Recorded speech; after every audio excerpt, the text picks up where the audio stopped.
Hello my Thaddeus lovers, I'm Flo and I welcome you all to episode 6 of my road to 200B. I hope you're doing well. Today is June 11th, so the day is Wednesday.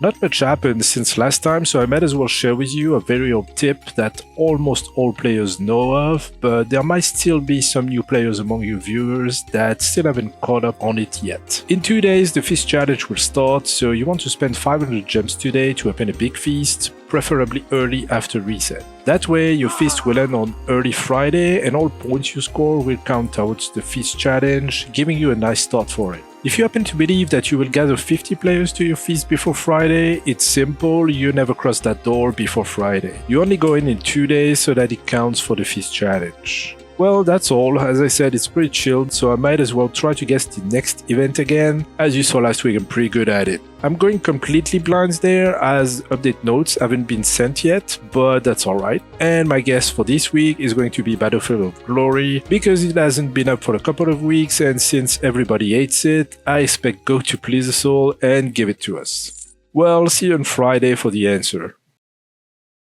Okay, so now I'm 0 out of 2, but it's not as bad as it sounds, because Mythic Trials is a pretty good event.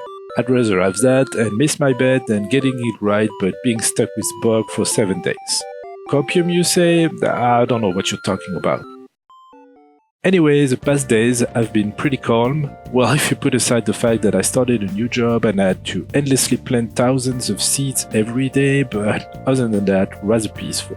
So I had time to sit and ponder about my strategy in this game, because sometimes it's good to stop and ask yourself, well, what's the plan for the upcoming weeks or months? What am I trying to do? What do I want to do? And all that kind of stuff.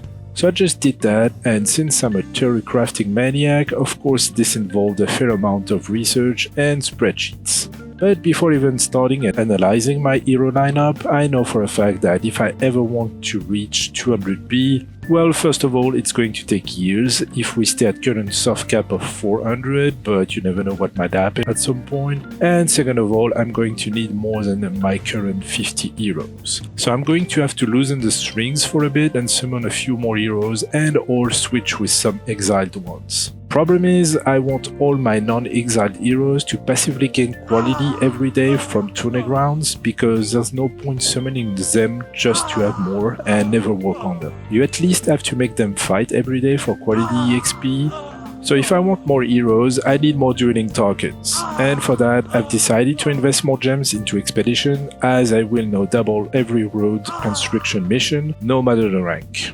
Fortunately, I know I've joined the Eternals Alliance, who has 4 siege wins under its belt, so that's an extra 300 gems from what I used to have at home, and these extra gems will be spent on extra dueling frags and tokens. Now, with that out of the way, we can start looking at my lineup and see where we should go from here.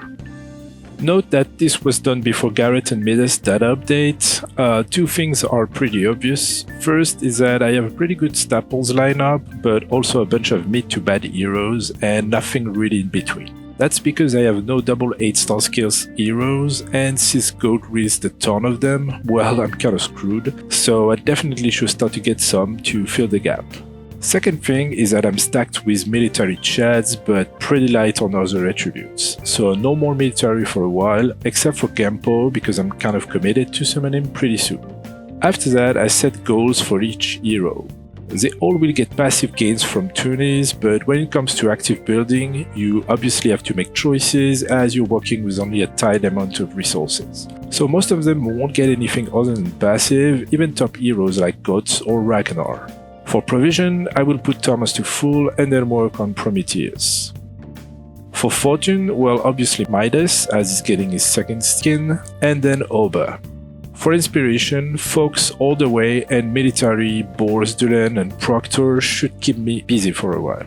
These targets should put me roughly to 100B, so that's halfway to the ultimate goal. Other thing I want to do is to work on my heroic maidens for a bit, like Brunhild or Adira for example, especially because I can feed them with something other than military. That's a problem for Kara, because as much as I want my Kara to be very strong, I have so many other military heroes to take care of that I kinda have to set her aside for now, but that's definitely on the menu at some point.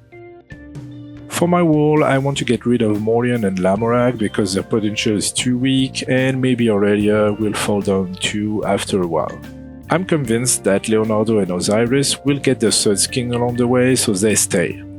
So that frees up 2, maybe 3 spots. Fox and Midas will take 2 and maybe Kara for potential third spot.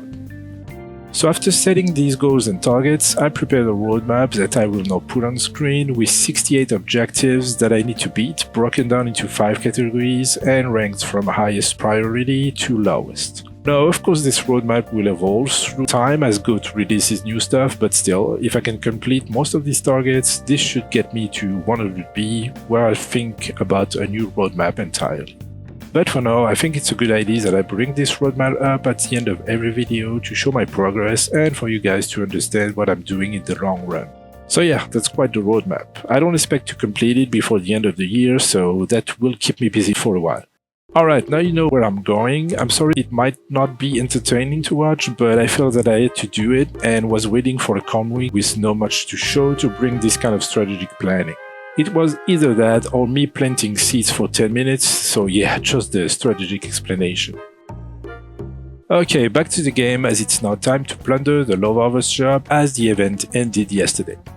I don't think I played it the best I could have because I unlocked level 4 beast only for the last day, and I'm sure that had I managed my gem expenses a little better, I could have got them sooner. But I don't know how much of a difference it would have made, so let's move on. I ended up with 2.7 million points, and for that I spent a whooping 27.6k gems, so basically each gem gave me 100 points. First, of course, I'm buying Fox second skin and 50 Fox frags, which were classified as high priority on my shopping list. Then 50 Laz, as the price is not too bad. And now with 1.4 million points left, I decided it was time to start getting new hero stuff, but no military, so the natural choice was Hercules, as he is inspiration, and I happen to have a few frags already. So 50 Hercules frags putting me up to 108, and 35 Megara frags to be able to summon her.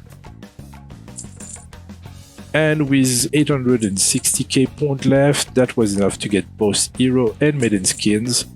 With the remaining points, I got a couple of Tourmaline Amulet frags to craft a complete one and a few blue battles. Overall, I think the investment was worth it. 28k gems for 3 skins, 135 frags and 50 Laz is a decent trade, so I'm kinda satisfied. For the week, we have Mythic Trials with a crazy shop, so sadly my gem hoard is going to take yet another big hit. I mean, I obviously need the new Midas skin, but also Bull's third skin and all frags for both of them.